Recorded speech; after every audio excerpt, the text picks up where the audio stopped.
ISF কি হুমায়ুন কবিরের নতুন দলের সঙ্গে জোট করতে চলেছে?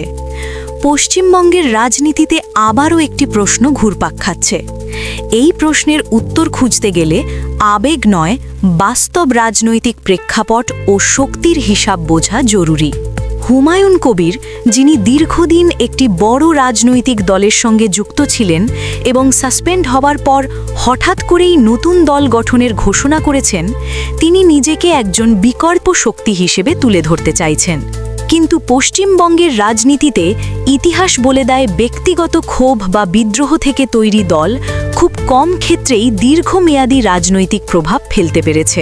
ভিডিওর মাঝখানে আপনাদের সকলের কাছে একটিই অনুরোধ, আমাদের ভাইজান পীরজাদা আব্বাস সিদ্দিকী ও নওশাদ সিদ্দিকী কিংবা আইএসএফের সমস্ত খবর সবার আগে দেখতে আইএসএফ ফরএভার চ্যানেলটি সাবস্ক্রাইব করুন এবং পাশের ঘণ্টাটি বাজিয়ে রাখুন। অন্যদিকে ইন্ডিয়ান সেকুলার ফ্রন্ট বা আইএসএফ এমন একটি দল নয় যাকে হঠাৎ কোনো আবেগী সিদ্ধান্তে টানা যায়।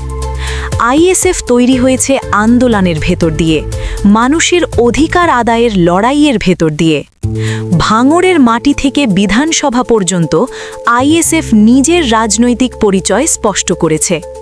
এই দল বারবার বলেছে, ব্যক্তিকেন্দ্রিক রাজনীতি নয়, বরং আদর্শভিত্তিক রাজনীতি তাদের পথ।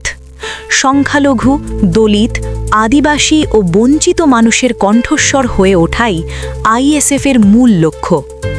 এই জায়গায় দাঁড়িয়ে হুমায়ুন কবিরের নতুন রাজনৈতিক উদ্যোগের সঙ্গে আইএসএফের আদর্শিক মিল কোথায়, তা বড় প্রশ্ন। কারণ এখন পর্যন্ত হুমায়ুন কবিরের ঘোষণায় স্পষ্ট কোনো রাজনৈতিক দর্শন নয়, বরং ব্যক্তিগত অবস্থান রক্ষার লড়াইটাই বেশি চোখে পড়ছে।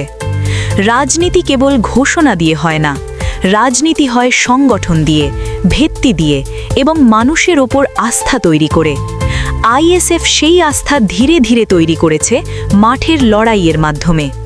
পঞ্চায়েত থেকে ছাত্র আন্দোলন পর্যন্ত আইএসএফ কর্মীরা রাস্তায় নেমেছে।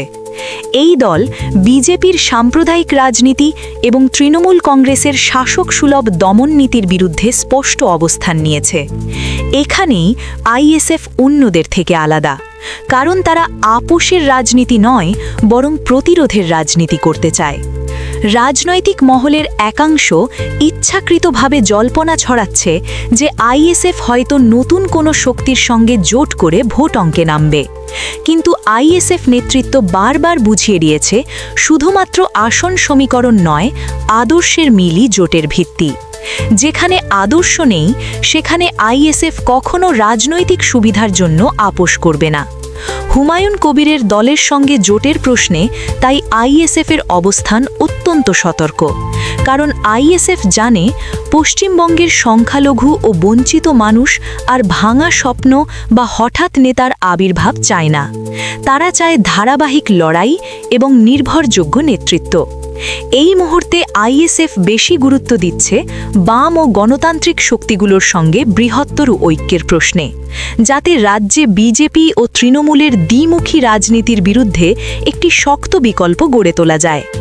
এটা কোনো ব্যক্তির সঙ্গে ব্যক্তির লড়াই নয়, বরং নীতির সঙ্গে নীতির লড়াই। এই বাস্তবতায় দাঁড়িয়ে বলা যায়, আইএসএফ ও হুমায়ুন কবিরের জোট কোনো স্বাভাবিক বা স্বতঃসিদ্ধ রাজনৈতিক সিদ্ধান্ত নয়। সময় অবশ্যই সব প্রশ্নের উত্তর দেবে, কিন্তু আইএসএফের সিদ্ধান্ত হবে মানুষের স্বার্থে, আন্দোলনের স্বার্থে এবং আদর্শের স্বার্থে। কারণ রাজনীতিতে হঠাৎ ঘোষণা সাময়িক শোরগোল তৈরি করতে পারে, কিন্তু মানুষের পাশে থেকে দীর্ঘ লড়াই শেষ পর্যন্ত ইতিহাস তৈরি করে। আর সেই লড়াইয়ে আইএসএফ নিজের পথেই অবিচল।